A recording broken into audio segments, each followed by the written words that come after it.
శ్రీమాత్రే నమః. అందరికీ కూడా నమస్కారం అండి. అందరూ ఎలా ఉన్నారు? నేను చాలా బాగున్నానండి. మీ అందరూ కూడా బాగున్నారని కోరుకుంటూ ఇవాళ వీడియోలో మనకు ప్రతి నెల కూడా సంకట చతుర్థి అనేది వస్తుంది. కృష్ణపక్షంలో మనకు చవితి తిథి ఉన్నప్పుడు, అది కూడా ఆ చవితి తిథి అనే చంద్రోదయ సమయంలో రాత్రిపూట ఉన్నప్పుడే మనము ఈ సంకట చతుర్థిని జరుపుకోవాలి.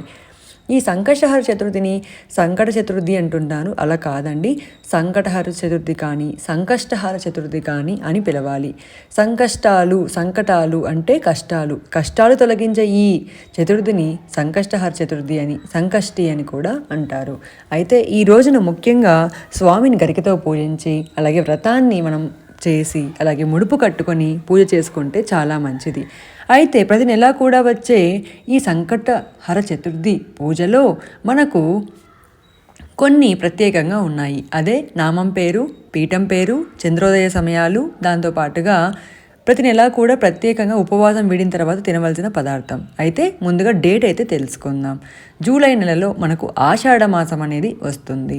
ఆషాఢ మాసంలో కృష్ణపక్షంలో మనము చవితి ఎప్పుడైతే ఉంటుందో ఈ బహుళ చవితిని మనము జరుపుకోవాలి.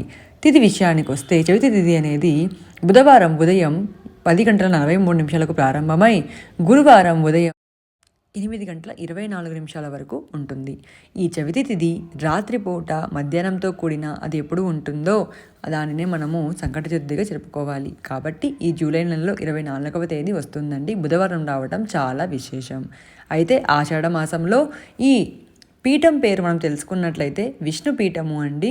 అలాగే విష్ణు పీఠము నామం పేరు గజానన గణపతితో మనము ఈసారి పూజించాలి. మీ పూజలో 11 సార్లు ఓం గజానన గణపతి ఏ నమః అంటూ గరికను సమర్పిస్తే చాలా మంచిది.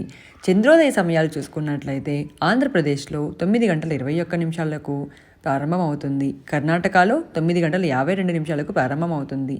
తెలంగాణలో 9:24 ప్రారంభమవుతుంది. ముంబైలో 9:48 ప్రారంభమవుతుంది. అదే వైజాగ్లో అంటే విశాఖపట్నంలో చూసుకున్నట్లయితే 9:04 ప్రారంభమవుతుంది.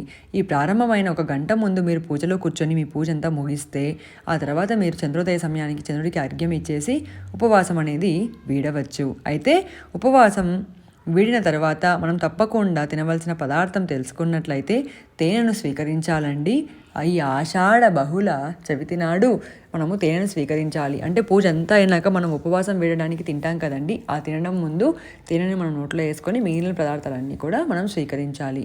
అయితే కొత్తగా ఈ వ్రతాన్ని ప్రారంభించే వాళ్ళు ప్రారంభం చేయవచ్చా అంటే ఆషాఢ మాసంలో ఈ వ్రతాన్ని ఎటువంటి పరిస్థితుల్లో కూడా ప్రారంభం చేయకూడదు. నెక్స్ట్ మంత్ మీకు శ్రావణ మాసము, అలాగే ఆ నెక్స్ట్ మంత్ భాద్రపదము, స్వామికి ఇష్టమైన భాద్రపదం పుట్టిన తేదీ అలాగే పుట్టిన నెల కాబట్టి మీరు శ్రావణ మాసంలో చేసుకోవచ్చండి. ఈ ఆషాఢ మాసంలో చేసేవాళ్ళు, కొత్తగా చేసేవాళ్ళు చేయకూడదు. అయితే మామూలుగా కంటిన్యూ చేసేవాళ్ళు మాత్రం కంటిన్యూ చేసుకోవచ్చు.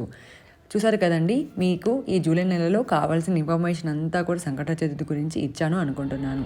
మీకు నచ్చింది అనుకుంటున్నాను, మీకు హెల్ప్ అయింది అనుకుంటున్నాను. హెల్ప్ అయితే మీ చిట్టి చేతులతో లైక్ చేసి సబ్స్క్రైబ్ చేయడం మాత్రం అస్సలు మర్చిపోకండి. అలాగే మీ ఫ్రెండ్స్కి, మీకు కావాల్సిన అందరికీ కూడా షేర్ చేయండి.